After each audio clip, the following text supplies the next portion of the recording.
আচ্ছা ভাবি, আপনার বিয়ে হয়েছে প্রায় 10 বছর হয়েছে তাই না? হ্যাঁ অরুণ ভাই, দেখতে দেখতে 10 বছর পার হয়ে গেছে, টেরই পাইলাম না। এই 10 বছরে আপনি 8টা বাচ্চা নিচ্ছেন, তা ফ্যামিলি প্ল্যান করতে পারেন নাই? ফ্যামিলি প্ল্যান তো শুরু থেকেই করতে চাইছিলাম, কিন্তু যখনই প্ল্যান করতে যাই তখনই শুনি আমি প্রেগনেন্ট। হ্যালো, কে বলছেন? আমাকে আপনি 5 লাখ টাকা দিবেন, না হলে আপনার গোপন তথ্য ফাঁস করে দিব। প্লিজ ভাই, এমন করবেন না। আমাকে বলুন কিসের গোপন তথ্য? গতকাল আপনি গোসল করার ভিডিও আমি ক্যামেরায় ধারণ করেছি, যদি টাকা না দেন তাহলে ভাইরাল করে দিব। ফোন রাখ হারামজাদা। আমি গত 15 দিন যাবত গোসলই করি না, আমার বোকা বানা। আপনারা সবাই দেখলেই বলে খিদে সহ্য করতে পারি না, তাই রোজা থাকি না। কাহিনী কি? আর ভাবি বললেন না, আমাদের মসজিদের মুয়াজ্জিম আছেন আবুল, ওই আমার সর্বনাশটা করছে। কি বলেন ভাইজান? আবুল মুয়াজ্জেম তো আপনার ভালো বন্ধু, সে আপনার সর্বনাশ করলো কি করে? একদিন সেহরির সময় ফোন দিয়ে জিজ্ঞেস করে, দোস্ত তুই তো সেহরি করস, রোজা থাকস না কেন? ঠিকই তো বলছে, এখানে সর্বনাশ করলো কি করে? আমি বললাম, দোস্ত খিদে একদম সহ্য করতে পারি না, তাই রোজা থাকি না। আর আমি সেটা রেকর্ড করে মসজিদের মাইকে সবাইরে শুনাই দিতেছে। তোমার এত খুশি খুশি লাগতেছে, কাহিনী কি? কাহিনী তেমন কিছু না, ভাবতেছি আমি আর একটা বিয়ে করব। বিয়ে করা তো ফরজ, আর ফরজ কাজে আমি বাধা দেই না। সত্যি বলতিছো? তাইলে আমি একটা বিধবা বিয়ে করে সবের কাজ করব। কুমারী মেয়ে বিয়ে করো, 2 দিন পরে তো এমনিই বিধবা হবে। চোখ রাঙায় কথা বলবা না, তাহলে কিন্তু তার ফল ভালো হবে না। কি করবা? তালাক দিবা? তাও সাথে সম্পত্তি অর্ধেক নিয়ে যাব। সেই সুযোগ তুমি কোনোদিনও পাবা না। সম্পত্তি করছি বাপমার নামে, লোন করাইছি তোর নামে।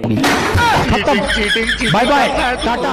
তোমার বোনকে দেখলাম একটা ছেলেকে নিয়ে হোটেলে ঢুকতে। বলো কি সর্বনাশ, এখন কি করব বলো তো? দাঁড়াও, যা করার আমি করতেছি। হ্যালো ছোট গিন্নি, কোথায় তুমি?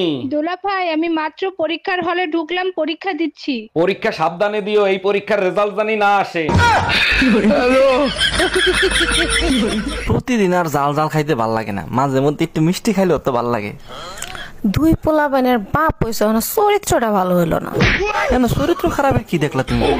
তুমি কি মনে করছো আমি জানি না? পাশের বাড়ির ভাবির নাম যে মিষ্টি। তুমি কি তোমার বন্ধু সাইফুল ভাইরে কিছু কইছো? কেন, কি হইছে? আগে আমার দেখলে হাসি টাসি দিত, আজকে তো আমার দেখে হাসি দিল না, দৌড়ায় পালাইলো। আরে বেশি কিছু বলি নাই, খালি বলছি যে দোস্ত তুই কি তোর ভাবি যদি হাসি দেস? কয় হ। সাবধান, হাসি টাসিও দিস না, কাছেও দিস না, তোর ভাবির লাগে পেতনি আছে তোর গার মধ্যে। কি আমার লাই পেতনি আছে? এখন তোমার গার মটকাম। আচ্ছা ভাবি, শুনলাম আপনি নাকি সুযোগ পাইলেই ভাইয়ের পকেটের টাকা চুরি করেন। ওটাকে চুরি বলে না, নিজেকে আত্মনির্ভরশীল করা বলে। ভাই তো পুলিশের চাকরি করে, তা কখনো ধরা ঠরা খান নাই? কতবার ধরা খাইছি, 100 টাকা ঘুষ দিয়ে মামলা ওখানেই রফা দফা করছি।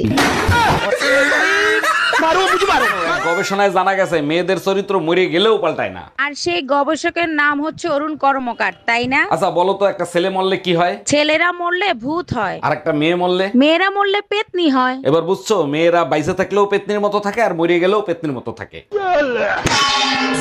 হ্যালো হ্যালো দোস্ত, আমার সর্বনাশ হয়ে গেছে। কি কি হয়েছে? আমার সব শেষ। আর কি হয়েছে বলবি তো? কথাটা শুনতে কিছু মনে করবি না তো? আমার এত ভালো ঘুম ভাঙে কি তুই আমার সাথে মস্কারা করতেছস? কি বলবি তাড়াতাড়ি বল। না মানে আমার প্রিয় 150 টাকা দামের ঘড়িটা নষ্ট হয়ে গেছে, তাই টাইম জানার জন্য তোরা কল দিছি। এখন রাত কয়টা বাজে? তোরে